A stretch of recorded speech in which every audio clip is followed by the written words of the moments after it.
안녕하세요. 주님과 함께하는 교회 성도 여러분, 목사님, 사모님 잘 지내시죠? 제가 한국 다녀온 지도 벌써 1년이 되었습니다. 작년에 한국에 안 갔다 왔으면 또 언제 갈까 싶을 정도로 또 올 한 해 저희가 생각하지도 못한 그런 일들을 겪게 되었습니다. 제 개인적으로는 또 까미가 갑자기 떠나서 또 슬픈 시간을 가졌었는데요. 이런 시간 동안 또 하나님이 우리에게 주시는, 저에게 주시는 메시지가 무엇일까를 또 생각해보는 그런 시간이기도 했습니다. 올 한 해 며칠 안 남았습니다. 좋은 연말 맞이하시고 또 마무리 잘 하시고요. 또 성탄 음악제 즐겁게 보내시기 바랍니다. 메리 크리스마스.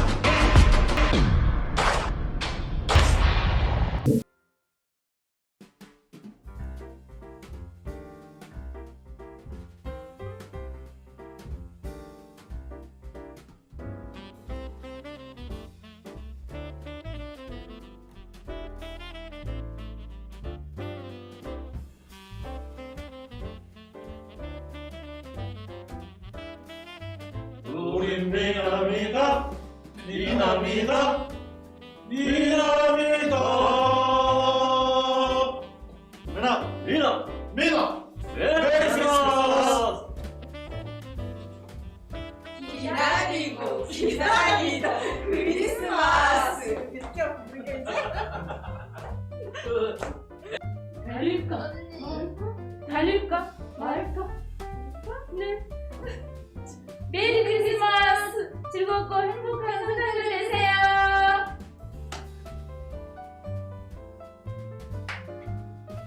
여러분, 코로나19 때문에 많이 힘드시죠?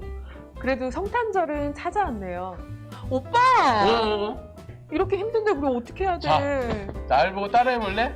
응. 자, 여러분 힘내세요. 예수님 계시잖아요. 해피 크리스마스. 설렁한데요? 자, 음악을 넣. 사랑과 마음 상담센터 프로그램 5분 전 에티켓을 알려드리도록 하겠습니다. 첫째, 앞좌석을 발로 차면 안 돼요. 아, 뭐야! 둘째, 마스크는 꼭 착용해 주세요. 셋째, 과도한 애정 행각은 안 돼요. 그러면 이제부터 저희 청년부가 준비한 춤을 보여드리도록 하겠습니다. 얘들아, 가자!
2020년 12월 25일 성탄절 예배 설교를 하겠습니다. 우리는 지금 2000년 전에 예수 그 탄생을 기념하려고 합니다. 이제 우리는 다시 오실 예수를 기다리고 있습니다. 다시 오실 예수, 언젠가 오실지는 모르지만 그건 하나님의 주권 속에 있고요. 우리가 진짜 오시기를 기다리는 예수는 우리의 마음으로 오는 예수입니다. 그래서 마음으로 기다리는 예수 그리스도, 오늘 갈라디아서 1장 16절의 말씀을 가지고 이런 개념으로 말씀을 드리려고 합니다. 내 마음에 나타나시기를 기뻐하신 예수 그리스도, 바울의 신앙 고백입니다. 내가 가져야 될 참된 소망, 그것이 무엇일까요? 그것은 오늘 말씀 주제처럼 성탄절을 맞이해서 내 마음에 탄생될 예수 그리스도, 탄생되기를 소망하는 예수 그리스도. 어쩌면 이것이 우리의 참된 소망이 되어야 되지 않을까 생각합니다. 오늘 본문을 여러분들에게 봉독해 드리겠습니다.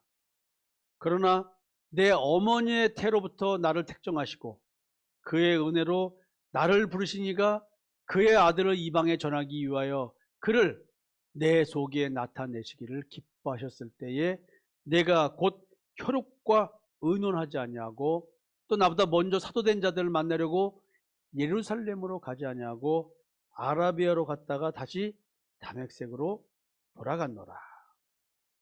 지금 바울은 성경적으로 매우 중요한 고백을 합니다.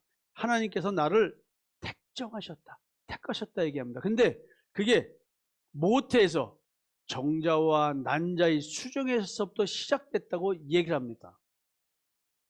야, 우리는 난자 하나에 수많은 정충이, 그 중에서 가장 선착순으로 꼴이란 그 누구일지 모르는 그 정충 하나가 수정이 돼서 결정된 모습이 지금 이 모습이잖아요. 태어날 때 이 모습은 아닌데 이 모습이 점점 자라면서 살도 찌고 빠지고 살도 찌고 빠지고 하면서 저는 지금 오늘 이 모습이거든요. 그러니까 어쨌든 간에 그런 외모고 그 나라고 한 이 유전자를 가진 이 성상모를 우리 엄마 모태에서 난자와 정자가 수정될 때부터 택하셨다. 어마어마한 얘기를 지금 하고 있습니다. 그 택정하심이 하나님의 은혜라는 것이지요.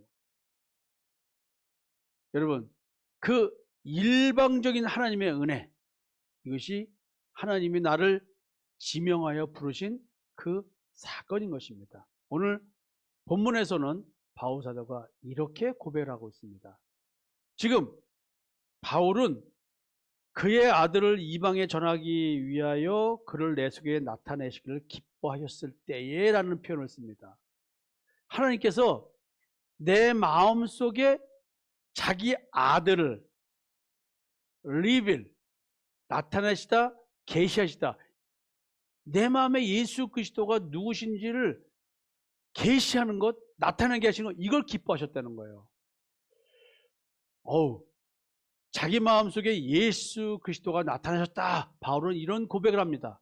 예수 그리스도가 마음에 나타난 것이 그리스도의 형상인지 아니면 그냥 그리스도에 대해서 내가 지적으로 알았다는 것을 의미하는 것인지, 여러분 무엇을 의미하는 것일까요? 성탄절을 맞이해서 무엇을 의미하는지에 대한 깨달음은 매우 중요한 깨달음을 얻는 것입니다. 바울은 자기 자신의 마음에 발생한 사건에 대하여 자기보다 먼저 삭된 자들인 예수의 12제자나 다른 제자들에게 물어보러 예루살렘으로 가지를 않았다고 고백합니다. 혈육을 따라갔다, 사람을 따라가지 않았다. 바울의 마음의 내적 계시를 통해 주님은 예수 자신에 대하여 계시를 하셨습니다. 알려주셨습니다. 깨닫게 해주셨습니다. 그리고 자신의 십자가의 죽음과 부활의 의미가 무엇인지를 깨닫게 하셨습니다. 근데 이 깨달음은 전부 다 율법서에 나와 있는 글을 보고 율법의 내용을 보고 새롭게 깨닫기 시작했다는 것이죠. 바울의 마음에 나타나신 예수. 바울은 이를 어떻게 더 깨달아갔을까요? 바울은 어떻게 더 깨달았으며 복음을 전했을까요? 바울은 12제자 중에 수제자인 베드로를 만나기 전까지 자신의 마음에 나타나셔서 내주하고 계시는 예수 그리스도로 말미암아 하나님과의 깊은 교제를 하게 되었습니다.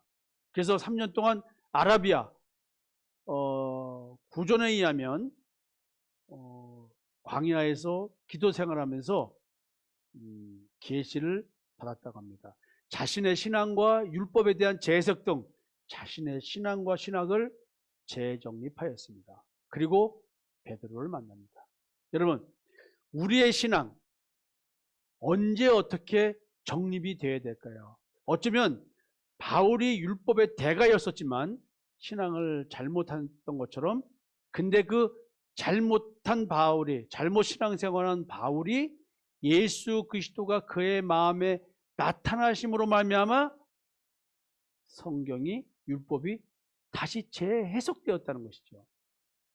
하나님이 원하시는 그 해석, 깨달음을 가졌다는 것입니다. 결국 우리의 신앙도 예수 그리스도가 마음에 나타나셔야지만 정립되지 않을까 생각됩니다. 여러분, 그리스도의 성육신의 목적, 예수 그리스도의 탄생의 목적, 여러 가지 성경에 기록되어 있습니다. 오늘은 요 얘기만 하려고 합니다. 바울의 마음에 나타나셔서 자기를 계시하신 그리스도 예수, 왜 나타나셔서 자기 자신에 대하여 알려주고 십자가의 대속의 은총을 깨닫게 하셨을까요? 역사적으로 인간의 시간대에 오신 특정된 자의 마음에 자신을 드러내신 예수 그리스도의 탄생의 목적, 그건 무엇일까요? 그것은 바로 예수 그리스도 자신에 대하여 깨달아서 전하게 하기 위해서, 깨닫게 해서 전하게 하기 위해서 예수님은 오셨다는 것입니다.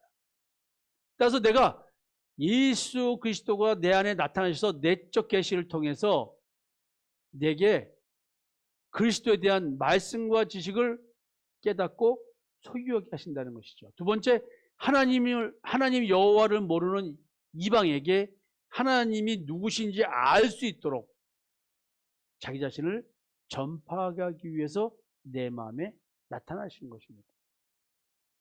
우리는 예수 그리스도를 만나지 않으면 참 하나님 여호와 하나님을 만날 수 없습니다. 그래서 예수님은 내가 길이요 진리요 생명이니 나로 마음 잡고는 아버지께 올 자가 없다는 것이죠. 왜 예수가 생명이고 길이냐? 십자가의 대속의 은총, 옛사람을 십자가에 못 박아 죽이고 새 생명을 얻어서 새 사람으로 살지 않으면 우리는 참 하나님을 만날 수 없기 때문에 그런 것입니다. 자, 바울은 그리스도가 마음에 나타나심으로 말미암아 새로운 깨달음을 얻었고, 그래서 신앙 고백을 새롭게 합니다. 그 신앙 고백을 바울의 서신서를 통해서 몇 가지 정리해 보려고 합니다. 고린도후서 4장 이야기인데요. 그러므로 우리가 이 직분을 받아 긍휼하심을 입은 대로 낙심하지 아니하고 이에 숨은 부끄러움의 일을 버리고 속임으로 행하지 아니하며 하나님의 말씀을 혼잡하게 아니하고 오직 진리를 나타내므로 하나님 앞에서 각 사람의 양심에 대하여 스스로 추천하노라. 지금 우리는 자기 직분을 인식하고 있는 바울을 봅니다. 그리고 바울은 자기 직분 인식을 통해서 자기가 얻은 깨달음을 전할 수 있는 실천 능력, 행동 능력이 있다는 이야기를 합니다. 근데요, 이 지금 바울의 이 깨달음과 신앙 고백 속에는 묘하게 대비되는 용어들이 나옵니다. 속임이라는 단어, 하나님의 말씀 진리를 혼잡하게 하는 일, 또 숨은 부끄러운 일, 또 하나님의 진리를 깨닫고 하나님의 말씀을 깨닫는 가운데 낙심할 수도 있다라는 의미를 갖고 얘기하면서 긍휼하심이라는 단어와 진리, 그리고 양심이라는 단어를 씁니다. 이게 상호 어떤 연관성이 있을까요? 이어서 바울은 만일 우리의 복음이 가리었으면 망하는 자들에게 가려진 것이라 라고 말합니다. 지금 앞에서 말씀드린 속임, 혼잡, 숨은 부끄러운 일, 이것이 뭐하고 연계된 거냐면 복음이 가리워지는 것과 관계된 것입니다. 이 가리워지는 것, 내가 복음을 듣지 못하고 깨닫지 못하도록 가려지는 것, 가려진 것, 가려지면 그 사람은 망한 자가 되는 거예요. 와우! 근데 이 망한 자에 대한 얘기를 뭐라고 말하는 줄 아세요? 그 중에 이 세상의 신이 믿지 아니하는 자들의 마음을 혼미하게 하여 그리스도의 영광의 복음의 강체가 비치지 못하게 하매니 그리스도는 하나님의 형상이니라. 야, 이게 지금 마음에 나타나신 그리스도로 인해 율법을 재해석하고 새롭게 깨닫게 된 바울을 우리는 지금 보고 있습니다. 바울은 지금 앞에서 양심 얘기를 했습니다. 근데 지금 다시 마음을 얘기합니다. 여러분들에게 양심과 마음, 지성소와 성소 얘기로 설명을 드렸습니다. 양심의 변화가 있는 자만이 진리를 깨달은 증거를 가진 자라는 것이요. 이런 자만이 하나님 앞에 설 수 있다 얘기를 합니다. 그리고 하나님의 창조에 대한 해석을 사람의 마음 중심으로 설명하고 있습니다. 결국 바울은 지금 인간의 마음에서 벌어지는 영적 전투에 대한 이야기를 하고 있습니다. 한쪽은 마음의 복음이 깨달아지지 못하도록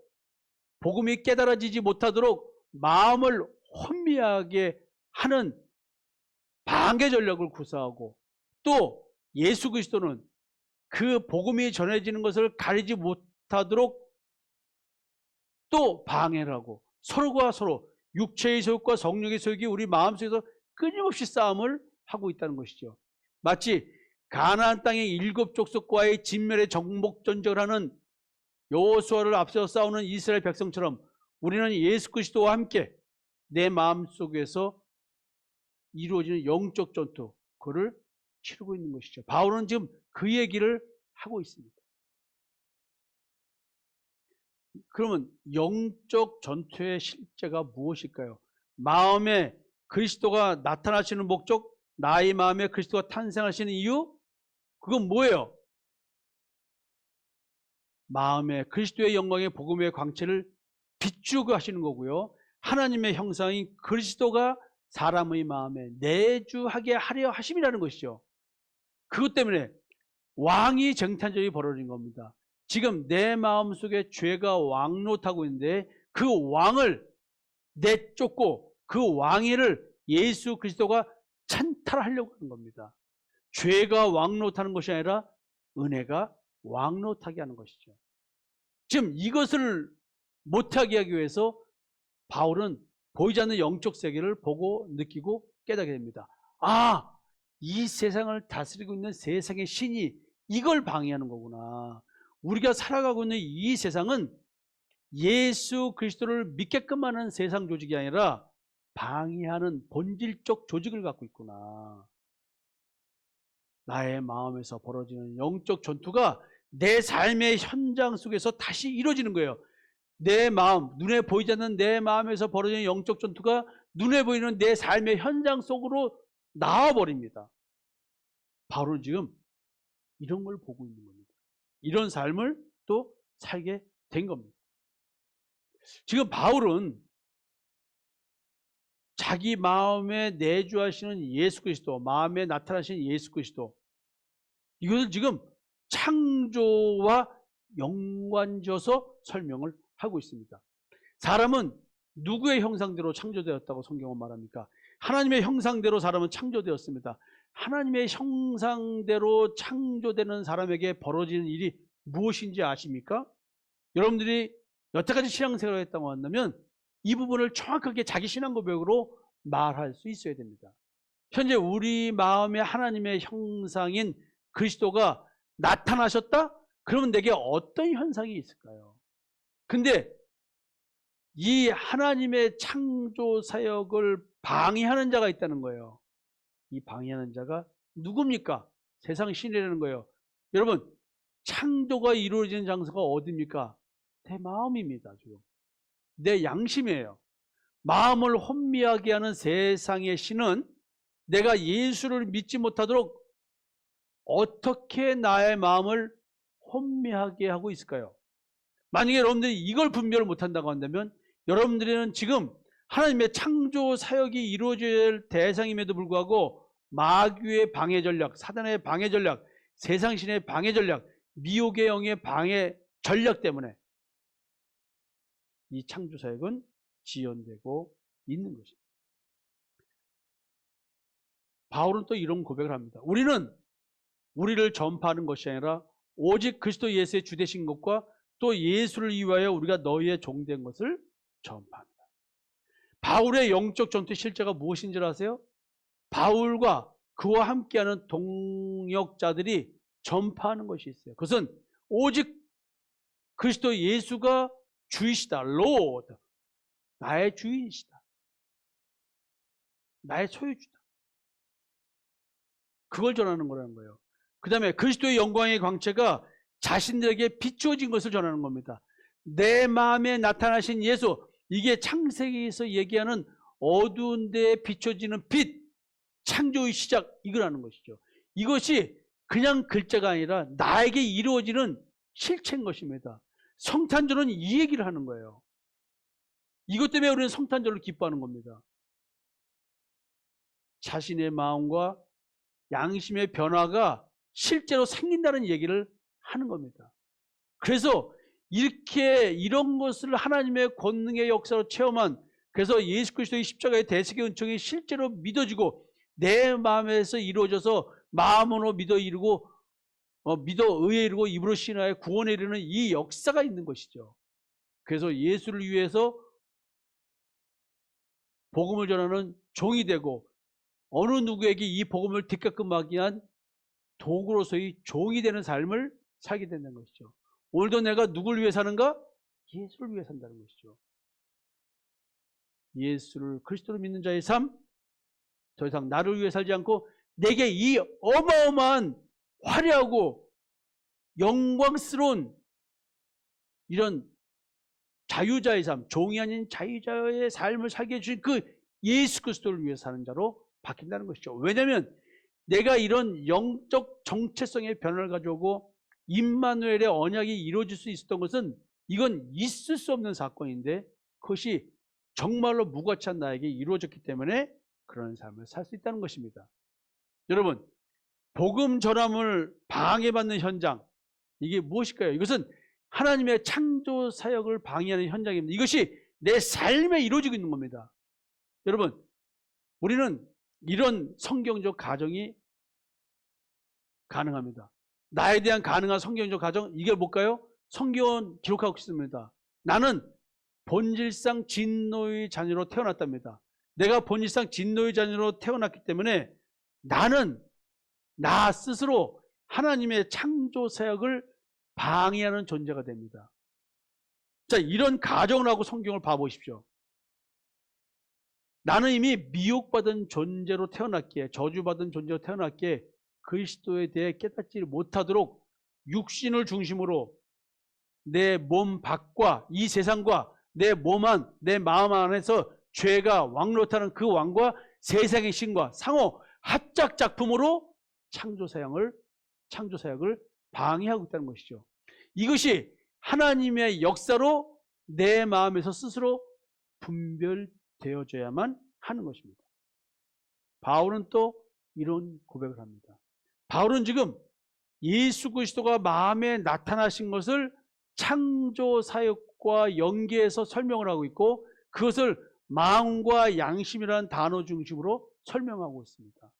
이렇게 고백한 바울은 창세기 1장 2절과 3절 얘기를 이렇게 표현하고 있습니다.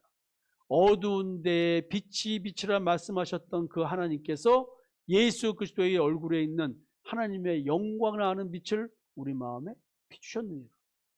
하나님의 창조자 사역의 시작, 하나님의 창조 사역의 시작, 이것은 어두운 데에 빛을 비추심으로 시작되었습니다. 근데 바울의 이야기를 보면 어두운 데가 어디입니까? 마음과 양심이었습니다. 마음이 왜 어둡다고 합니까? 선악을 알게 한 나무의 열매를 먹었기 때문에 어둡다는 거예요. 내 스스로가 행위의 눈이 밝아져가지고 내가 내 양심에 형성된 기준으로 내가 옳고 그름을 스스로 분별하여 판단해서 자기의 의를 추구하면서 이것이 하나님이 원하시는 하나님의 의라고 믿는 것, 이것 때문에 마음이 어둡다고 하는 것입니다. 마음의 율법이기 때문에 죄가 살아났다고 합니다. 그래서 어둡다고 말하는 겁니다. 이것이 굉장히 어려운 깨달음입니다. 예수 믿는 신앙을 마음과 양심을 중심으로 깨달으려고 하지 않는 신앙 자체가 하나님의 창조 세약을 방해하고 방해받고 있는 상태라는 것입니다. 그 여러분 여태까지 마음과 양심 중심으로 신앙생활을 했습니까? 만약에 행위 중심으로 하고 있었다고 한다면 내 스스로가 하나님의 창조 사역을 방해하고 있었고, 또 그런 신앙을 강요받았다고 한다면 여러분들은 방해받고 있었다고 생각해야 됩니다. 나의 마음에 하나님의 형상인 예수 그리스도가 나타나시는 것, 이것이 아브라함과 맺으신 하나님의 언약입니다. 이것이 아브라함이 받은 시의 축복인 것입니다. 하나님은 내가 새로운 피조물이 되도록 역사하고 계십니다. 이것이 복음을 깨닫는 것입니다.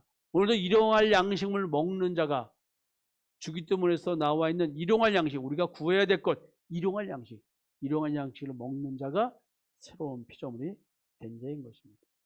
바울은 또 이런 고백을 합니다. 우리가 이 보배를 질그릇에 가졌으니 이런 심히 큰 능력은 하나님께 있고 우리에게 있지 아니함을 알게 하렵니다.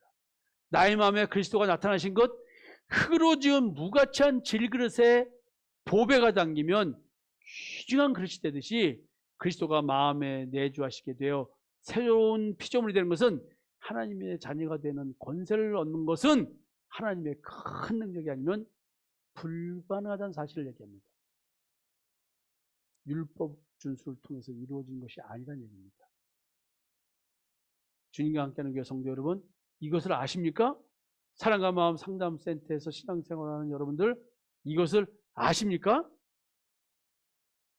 바울은 갈라디아에서 이와 같이 유사한 얘기를 합니다. 나의 자녀들아, 너희 속에 그리스도의 형상을 이루기까지 다시 너희를 위해 해산하는 수고를 하노니. 지금 잘못 깨달은 성경 말씀에 대하여, 잘못 알고 있는 예수 그리스도에 대하여, 잘못 알고 있는 신앙생활에 대하여 교정 작업을 하는 것, 이것이 영적 전투였습니다. 이것이 바로 뭐냐면 마음에 그리스도의 형상을 이루기까지 복음을 가르치는 노력이었는데, 이것이 바로 뭐냐면 하나님의 창조 사역을 지금 이루어가는 것, 내가 하나님의 창조 사역의 동역자로 일하고 있다는 얘기를 하는 것입니다. 여러분, 2020년 12월 25일 성탄절에 우리가 생각해야 할 말씀 무엇일까요? 역사책처럼 쓰여진 성경의 이야기, 다른 나라에서 일어난 사건 사고 속에 나타난 여호와 하나님, 십자가에 죽으신 하나님의 아들 예수 그리스도, 그리고 예수님 외에 다른 보혜사 성령, 이런 모든 기록된 이야기의 결론 무엇일까요? 그것은 우리로 하여금 그리스도의 마음을 품는 소망을 가지라는 얘기고, 그 소망이 있는 자들 주님과 함께 걷는 십자가의 길을 가라는 얘기입니다. 그래서 우리는 마음으로 예수를 기다려야 됩니다. 내 마음에 나타나시기를 기뻐하시는 그 예수 그리스도, 그 예수 그리스도를 바라보면서 성탄절을 보내야 될 것 같습니다. 그리고 내 마음에 탄생하실 그리스도를 소망하면서 오늘도 기쁨과 감사의 하루를 보내는 것입니다. 성도 여러분, 주님과 함께하는 교회 성도 여러분, 사랑과 마음 상담센터에서 신앙생활하는 여러분들, 오늘 성탄절을 맞이해서 내 마음에 나타나시기를 기뻐하신 예수 그리스도를 바라봅시다. 여러분, 감사합니다. 즐거운 성탄 보내십시오. 감사합니다.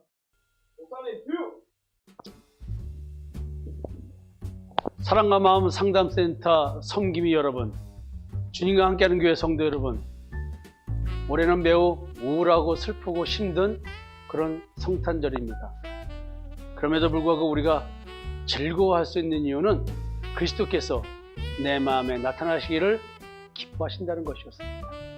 코로나 때문에 우리가 모여서 즐겁고 행복한 시간을 보내지 못한다 할지라도 각 가정에서 예수님과 더불어 즐거운 시간 보내셨으면 좋겠습니다. 주님과 함께하는 교회 성도 여러분, 사랑과 마음 상담센터 성김이 여러분, 메리 크리스마스. 성도 여러분, 즐거운 시간 보내시죠. 할렐루야.